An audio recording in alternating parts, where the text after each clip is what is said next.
life in general. So just as of late, it's been really, really crazy.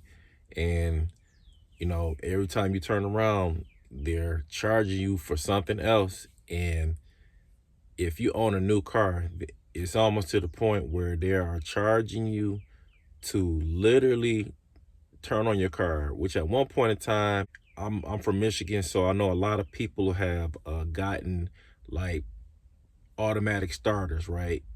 And it's pretty much a luxury, but if it's actually built into your car, now they're charging you like a monthly fee.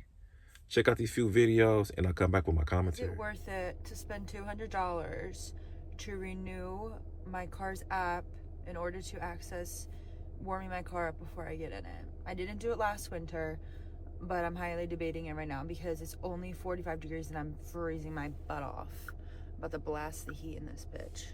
Toyota is about to start charging you $8 a month to start your car. So basically, newer Toyota cars have a feature called Remote Connect. This feature allows you to start your car before you get in it by pressing a button on your key fob. Well, Toyota included a free subscription to this service for a lot of their newer cars. Well, that free subscription is coming to an end and people are going to have to pay if they want to continue to use that feature. Now, this has people mad for a lot of reasons. First off, the feature doesn't connect with some satellite or something, it just connects with your car directly. So it'd basically be the same as if a car manufacturer made you pay a subscription to lock your car via the key fob. Now, this isn't bad news for everyone because if your Toyota was made before November of 2018, you won't have to worry about this subscription. But the fact that there is a subscription for this at all is just ridiculous. Guys, Toyota has been scamming me for the last 5 years with their janky ass remote to start application that doesn't work half the freaking time, that I still pay for because on the off chance that it does work, I get into a warm car in the morning. I'm so mad. I just learned from TikTok that Toyotas can be started with just your normal freaking key fob. What? Toyota, you're freaking rude, first of all, and you're scammers, second of all. Yeah, let me show you guys how this works. Ugh. Here's my car.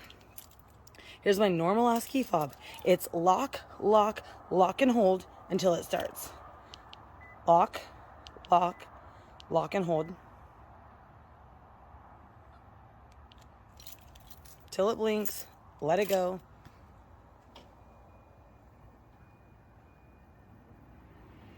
Starts right up. You've got to be freaking kidding me.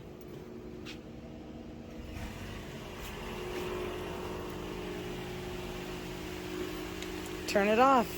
Key fob. All you gotta do is push the unlock button.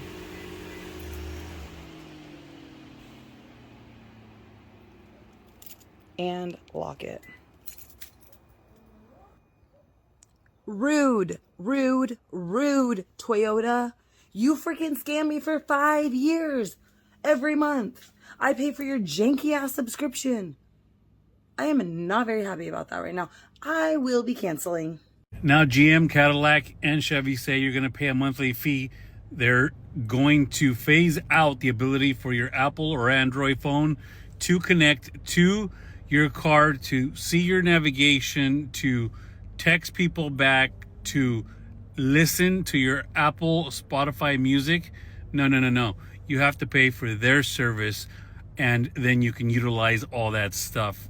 Originally, they said it was only going to be on EVs. Now they've announced by 2028, every car that comes out will have only their software, and your phone will no longer have the ability to connect it because they will block it.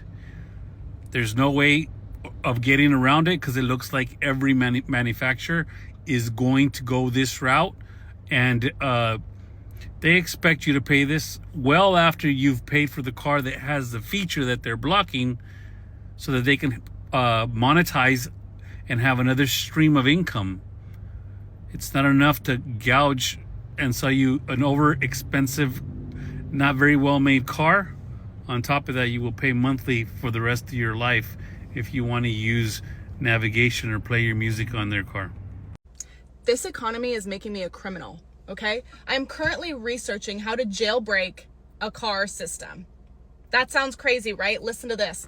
I bought this car because I wanted push to start. I wanted to be able to start my car when I'm not in my car, okay? Not that complicated. This is already installed. It's installed in the car. Yay. I find out I have a free 3-year trial. Meaning after the trial, they want me to pay a $10 a month subscription cost for something already installed in my car. Are you fucking kidding me? It's already installed in my car. You want me to now pay you a subscription on top of the $30,000 car that I bought from you? Make that make sense, Mazda. Are any other car brands doing that? Because what the fuck? I remember when I was young, my mom had push to start on her key. Like, she could just press a combination of buttons. She had to pay one time to have it installed into the car, and that's it. That's what I thought we were doing. I have a I need someone to jailbreak my Mazda 3. So there Anyone you have do it. that? You got a couple different perspectives on this whole subscription based automatic start thing. It's insane, and it's really to the point where I think if they're losing money in other ways, they're going to probably catch it up on another way, you know, because if you look at it, like a lot of those cars been sitting for extended period of time because you have so much stuff going on in the world where there are chip shortages and all these different things that are affecting sales of the vehicle, right? So they figured, okay, well, if we can at least like charge a subscription for something that was like literally like not even 10 years ago was like free, we could probably make that money on the back end. So what's your thoughts, dude? Any of y'all guys out there got a newer vehicle and are y'all actually paying a subscription? Leave a comment down below, man. Tell me, is this like really a real thing? Because, you know, when you buy cars or if you sign up for services, they always slip something in under the radar, hoping that you don't necessarily catch it. But I just wanted to bring this one to y'all attention. So, all right, I really appreciate all of y'all listen to what I got to say, and I'll catch y'all on the next one.